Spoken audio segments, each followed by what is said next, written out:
everyone. It is an honor to be here at Cultivate Europe. I was at Cultivate Menlo Park a few weeks ago, as I know some of you were there as well. And it's very exciting to explore the transformative power of AI and how that is impacting the future of work. What we've heard today so far is that AI is not just a technological advance. It is not something that is just a moment in time. It is changing the way that we live in our personal lives. It's changing the way that we work professionally, and it's here to stay. So I am absolutely thrilled to be joined with Lord Chris Holmes, who is from the House of Lords, and who is a leading voice in the UK's technology and innovation landscape, and a champion for ethical AI. We have a lot to talk about. We're going to talk about the changing regulations around AI. We're going to talk about the recent elections. And we're going to talk about how AI regulations are impacting the future of work. Chris, thank you so much for joining us today. Such a pleasure. Great to be here. Great. All of the changes that we're going to talk about directly impact HR technology. What we found in our research at Aptitude is that every company is going through some type of transformation. And I'm sure many of you can relate to that. You're going through some type of organizational change, maybe a merger or an acquisition, maybe some type of cultural change, but every organization is going through some type of transformation today. And what we found is that during the pandemic, HR was the main player in that change. HR was the main leader in driving that transformation. You were the leaders that were getting calls from your CEOs. You had to adjust to remote work versus in-person versus hybrid. You had to think about employee well-being and employee experience in a way that was more meaningful and impactful than ever before. Yet the dust has settled 4 years later, and HR isn't necessarily the main player in transformation or organizational transformation anymore. So we have to think about how do we get that back. What we found here is that around 35% of companies said that HR is a proactive participant in transformation. And the way that we're going to be more of that leading player is to talk about AI, is to talk about talent intelligence, to talk about skills-based transformation, to talk about strategic workforce planning, everything that we've been talking about today. So that's how HR is really going to be that proactive player in transformation. The good news is that we're seeing companies at all different areas of AI adoption and maturity. And I will say that having done a lot of these presentations in the United States, what I found is that European companies are more advanced in their adoption and embracing AI in a much more meaningful way. And we're even seeing that AI is actually impacting humanity and the human experience. And we saw that today with Copilot, right? It improves the experience. It doesn't take away from that experience. So with that excitement around AI, and we know it's here to stay, and companies are maturing around it, there's also a lot to be cautious about as well. So we have to think about changing regulations.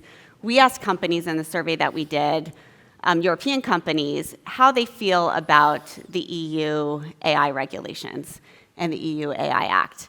And you can see it's quite a mix of companies being uncertain, to being very focused on compliance, to maybe even feeling like there's not going to be a lot of risk. But there's definitely a lot to consider, and it's not always easy to navigate. So that's why we are so fortunate today to be joined by Lord Holmes and to talk about a lot of these changes. So Lord Holmes, I'm wondering if you can share a little bit about your background and your passion and interest in AI. Certainly, and thank you very much for that introduction. It's great to be here. I'm Chris. This is Nancy. She's the government's new AI lab. Yes. I got to tell you, an AI couldn't do that. And it is great to be amongst you because here's the fundamental truth. No matter how good, no matter how transformational AI or indeed any of these technologies are and will be, this will always, thank God, be a fundamentally human endeavor. Human-led, human in the loop, human over the loop. That's how we make a success out of all of this. And I was fortunate in a way to come across technology very early in my life. I lost my sight overnight when I was 14. That's not the fortunate bit. But to get back to my school, it was technology as well as all the human help. It was technology, a basic laptop, basic speech software that enabled me. And from that point onwards, I couldn't have expressed it in those terms, but I fundamentally understood what assistive technology was and is. And I think that's as good a way to conceive of AI, of blockchain, of IoT, of any of these great technologies that we have in our human hands. Think of them as tools. That's not to denigrate them. They're extraordinarily powerful tools, but they're tools. And why that's a good conception, I think, it's tools in our human hands. We decide, we determine, we choose, and we know everything that we need to make a success of AI because we understand what it is to be human. We understand critical theory, philosophy, economics, politics. We can make a success of this. If it goes wrong, that won't be an AI failure. That will be a human failure, a failure of us. I love that view of thinking of AI as a tool, because I think a lot of the fear that we hear around AI is that it's going to replace our jobs or it's going to come in and take over and we're not going to be able to have any control. And to view it as a tool, we have the control and it becomes our assistant, and to be able to empower us to do our jobs better, to live our lives in a very different way. So I love that view. So let's talk a little bit about all the change. There's a lot of change happening, and you've seen a lot of shifts in AI regulations. There is the new EU AI Act, and now there are big changes in elections that are coming up. So can you give us a little bit of an overview of the AI regulations right now and how that's going to impact HR technology? Sure. And if anybody was in any doubt about the continuation of the special relationship between the United Kingdom and the United States of America, we've even called our election on July the 4th. Though, just between ourselves and a bit of Chatham House rules, why not? Just between ourselves, I think if we were to make a movie about it, perhaps it would be called Bored on the 4th of July. But as you rightly identify, Madeline, AI, like so many of the issues that are facing us right now, is borderless. It doesn't need or understand state. And we have to understand it in those terms.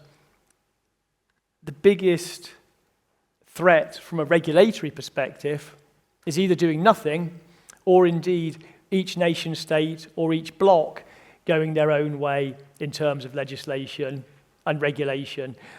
And the reality is, to take a step back, not very much legislation or regulation has happened, considering what an extraordinary force, potentially for the good, and equally understanding the risks, existential at the extreme end. Not very much legislation and regulation has taken place. We've had the executive order in the United States. We've had a couple of acts in China, some bits from individual states in the United States, and indeed first out of the blocks was the EU AI Act in all of its 892 pages. I've read them all, so you don't have to. And it's a valiant effort. It's a piece of legislation that you will all understand if you understand the legal code within Europe, if you understand how legislation comes into being there, if you understand GDPR and MICA for two recent obvious comparators. But it's necessarily in that jurisdiction prescriptive, trying to cover all, and has some difficulties within it as a result of that. And don't take my word for it, take Emmanuel Macron, who said something like this: there's very little point being the lead regulator in an industry in which you're not involved. Now, even at this stage, nothing of the EU AI Act has come into force yet. Even at this stage, you see the tension between the member states and the EU. Now, the only reason why I put all that backdrop in there is because all of that and more was what led me to the conclusion that as the UK, we needed to act. The government's position, which continues to be the government's position, which I don't agree with, of wait and see, is not the way to make a success of AI and not the way to make a success of anything in reality. So we have an opportunity to legislate. We have the great good fortune of English common law, well understood in this country, well understood around the world. 80% of trade documents done under English common law. Not in any sense to be UK exceptionalist about it, but to connect amongst friends, to try and construct a legal approach to AI in English common law, flexible, agile, adaptive, principles-based, but critically to your point, Madeline, with a very clear understanding of the criticality of interoperability. Now, you hear interoperability a lot in the technology space. It's just as critical in the regulatory space. Absolutely, and I think it's interesting because there are so many changes happening, and you mentioned the United States. We have different states that are doing their own laws, and I think a lot of companies can relate to what you're talking about because companies have shied away from, taking action or embracing AI or investing in AI because they want to wait and see how this plays out. But to be able to be an advocate and a champion for it is the best approach. There are a lot of changes as you talk about the EU and the UK and the approach around AI. This came up at a conference that I was at in Amsterdam a few weeks ago. I'm hoping you can share a little bit about maybe what those differences are and if one is more stringent around AI and some of these new regulations than the other. I can, but I must say I'm getting increasingly jealous about your recent travel plans. You're absolutely caning me on the tier points. It all goes downhill after this one. all to the good. And your point in there is the critical one, that the government's position of wait and see is not only suboptimal, it doesn't even achieve their stated objective. Their position is wait and see because otherwise we don't know enough and will stifle innovation and inward investment. But exactly to your point there, if you don't set a clear pathway, then companies and businesses will either wait and hold off investment or will look for the nearest piece of certainty and safety and clarity.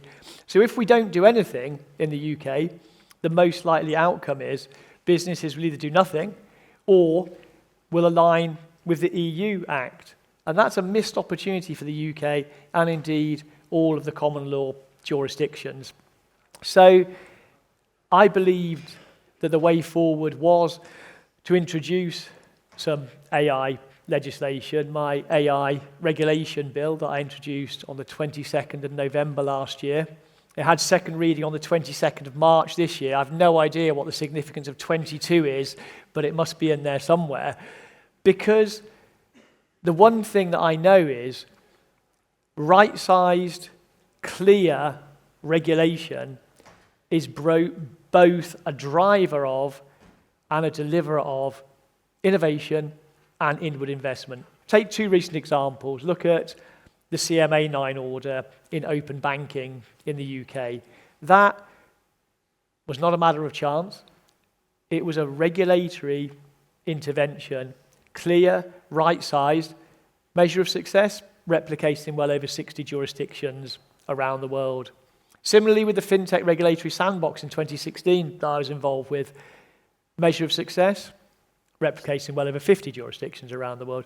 So we know how to do this, and we know that right-sized regulation is good for innovation and good for inward investment, because what does business want? Certainty, clarity, security, safety, and so on. We all know that. So to wait and see just doesn't give us that opportunity.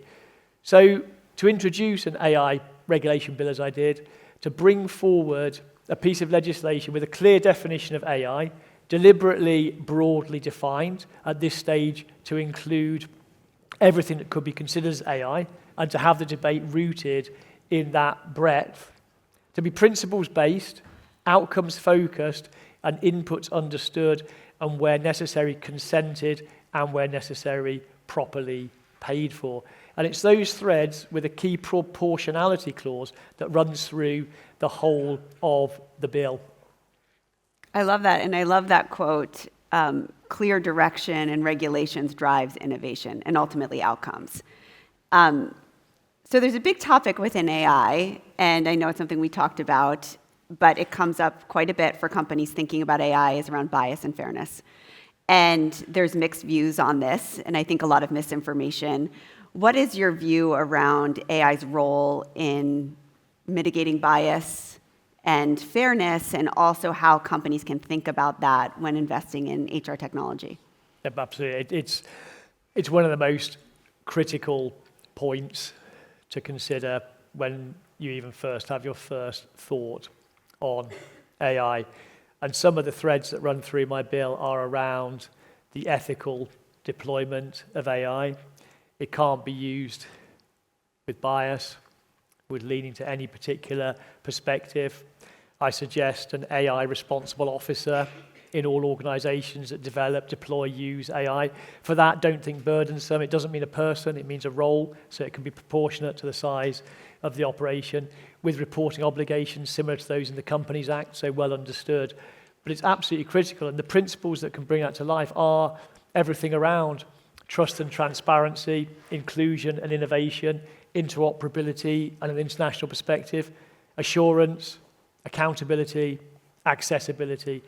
Because exactly to your point, when we talk bias, when we talk an ethical approach, what are we talking about? What ultimately is AI? It's the data. Largely, it's our data. So that data needs to be fundamentally understood, as I said earlier, consented, remunerated where appropriate under existing legislation. But it needs to be understood that data is not in any sense a neutral force. There are biases baked in. The AI has potential to deal with those biases. It has potential to exacerbate those biases. But again, back to that human-led, human in the loop, human over the loop. That's the best way to understand. And if we have that outputs focused, inputs understood, that really gives us the best understanding of what's going on throughout the process. And it gives us some chance to bat against, exactly as you say, the sort of misinformation and chat that it's not possible to understand this stuff. You've got to let it just go on. Let the black box do what it does. It's entirely possible to understand what we need to understand about that, and in no sense to have an acceptance of the inevitability of bias. And in the field that you're all in, it's particularly pertinent because if somebody finds themselves on the wrong end of a recruitment shortlisting, for example, they may not currently even know that AI was involved in that process. And even if then they found out that AI was involved in that process, currently there's no place for them to go and to seek redress. Yeah, it's interesting. I mean, I think when you think about ethical AI, we're hearing different definitions of it. I love your definition of being clear and transparent, thinking about interoperability and thinking about assurance. And this outputs focused, inputs understood. It's interesting because this might be a little controversial, but there's mixed views on who is responsible for that ethical piece of AI. And in the United States, companies essentially are responsible, and that's where the EEOC focuses on. Can you explain a little bit about what that looks like in the UK? Is the focus and the responsibility on the vendor, or is it on the company that's buying the technology? Exactly, and it's a critical point. And again, without clear legislation and regulation, inevitably you'll see that batting game where it gets battered between all the parties who are involved in the value chain, with each of them hoping that at some point it will drop through the cracks and nobody ends up on the hook for it. So again, important to be very clear. And in my bill, it's very clearly set out in terms of if you develop, if you deploy, if you use, then the bill will bite on that. And there are clear clauses set out in terms of the sanctions that can be brought in for transgression there. And also with that, once you've established where that piece lies, Also understanding how the critical role of insurance needs to be brought positively to bear within this space, because we understand how to insure very complex and extraordinarily large risks. And again, in London, we've done this for centuries. We've got an extraordinary insurance and reinsurance market. But we need to understand how that threads into this AI ecosystem and value chain. So we positively bring insurance to bear rather than it being deployed or weaponized by the parties within it. And again, the biggest threat, again, if we do nothing, is that it will be impossible for people to properly assert and be successful in landing a claim through having suffered on the wrong end of an AI. Yeah, absolutely. So defining ethical AI, being very clear about what that is, and then being very clear about investing in the right providers that can partner with you and take that same approach. Yep. So you talk about kind of this is a data issue, which I love, because I think so often we think we're just buying technology or we're just using AI, and it's really about those inputs understood that you talk about. And there's a lot happening with data privacy right now, and you've been through this already with GDPR, and there are changes that are, going to continue. So how does AI and all the new regulations and kind of your view of AI impact the existing data privacy laws, and how will that impact how we approach HR technology as well? Sure, and we're in a bit of a situation at the moment with that in the UK, because you may be aware that a general election got called the other day. I don't know if that comes to a surprise to anybody in the room. If this is the first you're hearing about it, how lucky has your life been for the last couple of weeks? Seriously, I want to walk in your shoes. But the reason why I raise that is because we had the Data Protection Digital Information Bill going through Parliament, and it's been a pretty slow on-off process for a number of years now. And that's one of the bills that didn't make it through when the general election was called. And that's problematic because we're now in a limbo situation in terms of what will be the new direction for data protection, digital information. In many ways, there was much about that bill which wasn't optimal, shall we say, but there were parts of it that we really needed to pass, not least everything around smart data and what is needed there to take open banking to the next stage, to really start to see something which looks something like open finance. And exactly to your point, what certainty and clarity people, individuals and businesses need in terms of privacy, in terms of consent, in terms of data, in terms of copyright and IP protected rights. All of these things need to be urgently got into. And even if there's a bill in the new King's Speech on the 17th of July, there doesn't just need to be a bill there. It needs to be a bill which the new government gets on pretty quickly in Parliament, because we are so now behind where we need to be on all of this. And again, it takes us back to the point, whether we talk privacy, whether we talk data rights, whether we talk IP rights, copyright, what's the thread which runs through all of that? It's the sense of it's our stuff.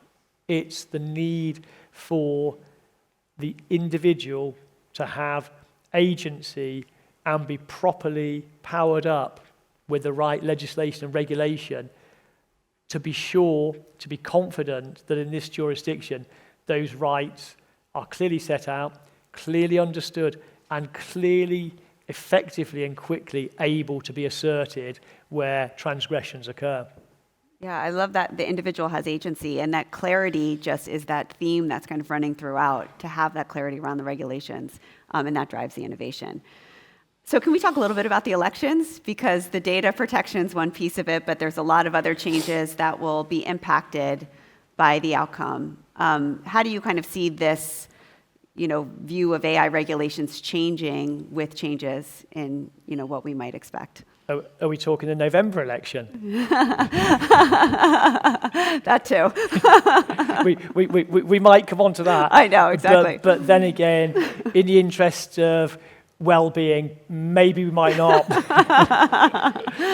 But exactly, we're into an election period, and that provides an opportunity, and we need to take the opportunity from it. The manifestos are coming out this week. Again, I'll read them so you don't have to. The Conservatives comes out today, Labour on Thursday. But what I was able to do with my AI regulation bill was get it through all legislative stages in the House of Lords. I got it teed up to start its journey in the Commons, and it was all in great shape. And then on an otherwise unremarkable Wednesday afternoon, weirdly, in the pouring rain, the fifth largest economy on the planet doesn't seem to be able to provide an umbrella for the Prime Minister. We get the announcement of the general election. And for all of the elements that happened there, the one thing I heard when that was announced in terms of my AI bill was, ooh, and away it went. So all that work over. So what's going to happen from my perspective, when we have the King's Speech on the 17th of July, I can bring my bill back.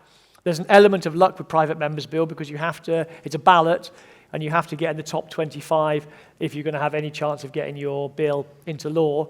I came 6th last year, so I want all of your positive energy for me to get me in the top 10, maybe even onto the podium this time.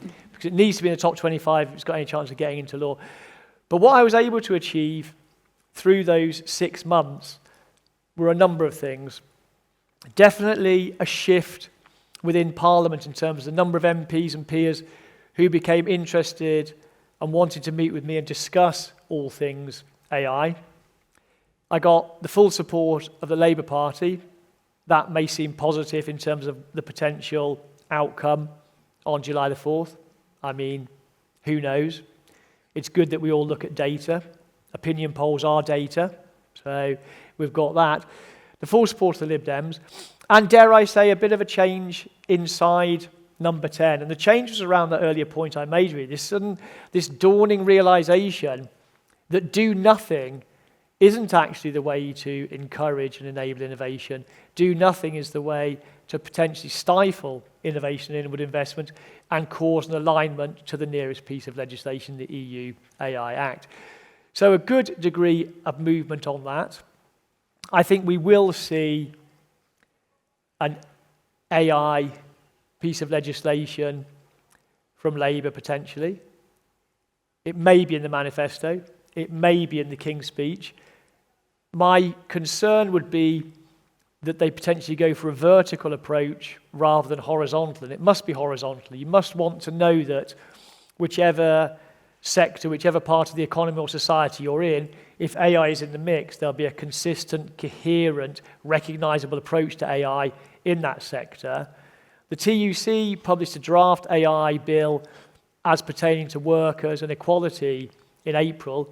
It's a good piece of legislation. It's 56 pages. Again, I've read it, so you don't have to.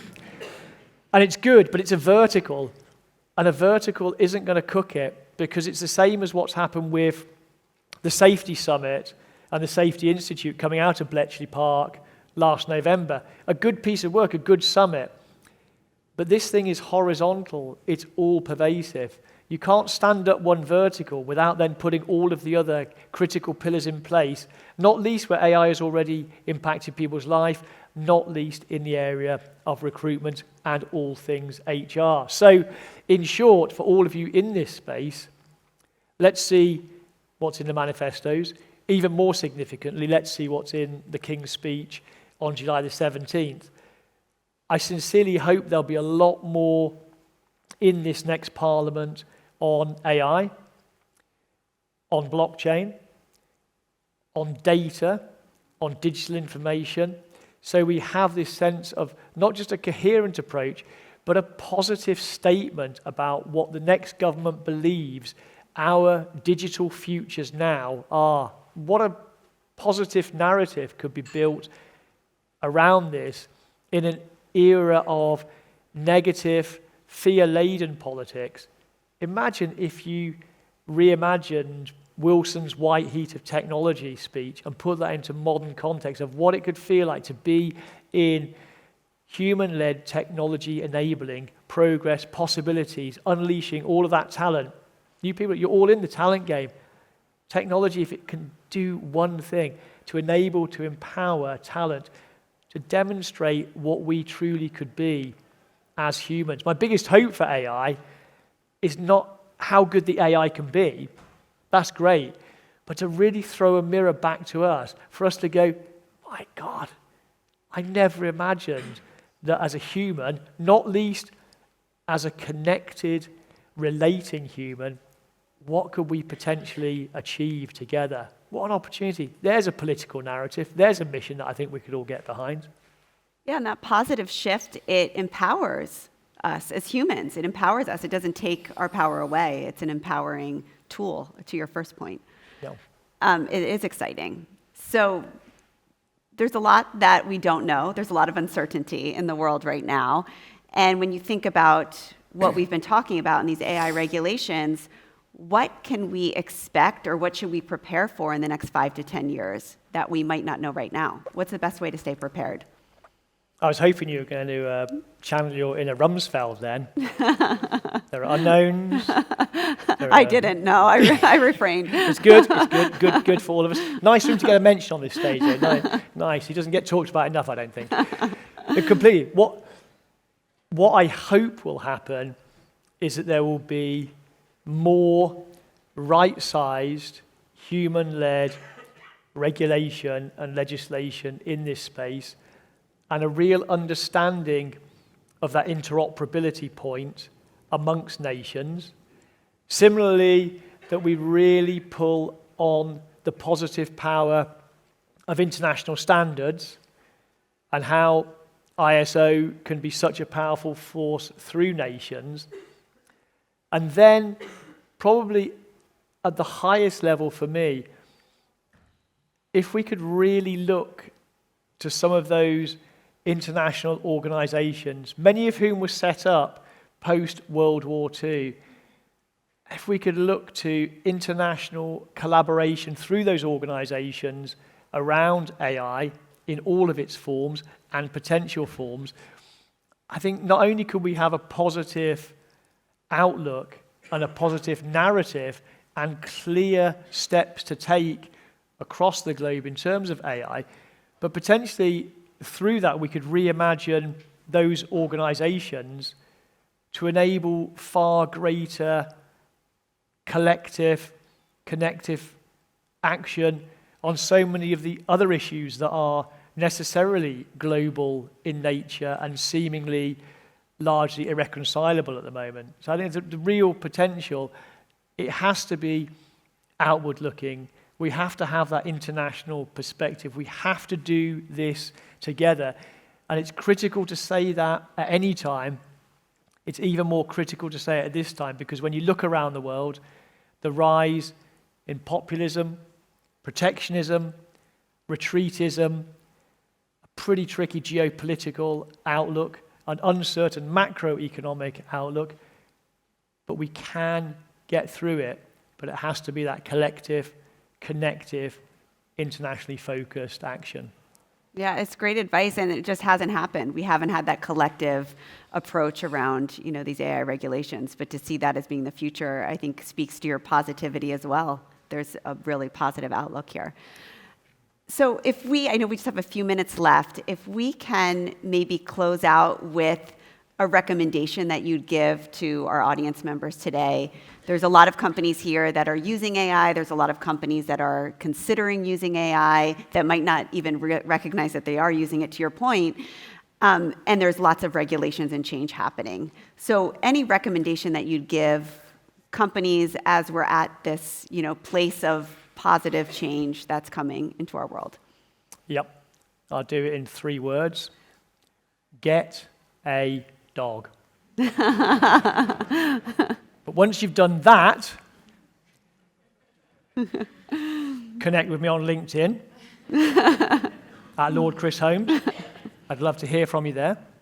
And once you've done that, positively, proactively connect, discuss, interact, relate with colleagues, people in your businesses, people across your businesses, and people from other sectors. Look for that sense of serendipity and opportunity that comes when you engage with people from other worlds. Do it positively, rationally, optimistically, and with the right level of confidence. And don't believe that you need to do anything alone or build anything necessarily, or indeed have to get into the huge war for so many of the talent types that you need in this area. Far better to consider how to partner, how to borrow, how to engage with that talent without necessarily feeling that you need to in-house all of it, or necessarily any of it, potentially. But definitely know that you have to positively engage with the AI opportunity and understand that there will be uncomfortable moments, periods of very difficult transition, but if we don't engage with it, we're in danger of doing that classic thing that happens so much, of trying to freeze the past, of trying to hold on to something which wasn't even as we imagined it in any event. This is coming. We don't need to be bedazzled or frozen in fear about it, because as I said at the outset, we know what we need to make a success of this, because we've had the most phenomenal, great, good fortune of being born human. And when we come together and collaborate and connect, we achieve stunning, stunning things. And we have what we need to make a success of this, but it will always come through connecting, through collaborating, through relating. And no matter how good any of these technologies are, no matter how good the AI is, we have the most sensational, low-energy piece of technology ever yet created, and it's in all of our heads. Great advice. Nancy loved the first piece of advice of get a dog. But for me, I mean, I think there's so many takeaways just from our conversations and from today, but this idea of collaboration, and that's collaboration not just as individuals, but also thinking globally about how countries need to collaborate more on these regulations, thinking about building confidence. This is something we talk a lot about in our research, but how can we, as a profession, build more confidence to embrace AI and to embrace this change? And then I love your piece on clarity, because I think it's so important to have a clear understanding of these regulations, and then that drives the innovation and the outcomes. So thank you so much, Lord Holmes. Thank you for joining us. Pleasure. Thank you all for being here for this discussion. I think it says a lot that this room is packed, standing room only, for a discussion on AI regulations. I don't think we would have seen that 5 years ago. It shows how much we've come along, I think, as an industry. So thank you all so much. Thank you very much.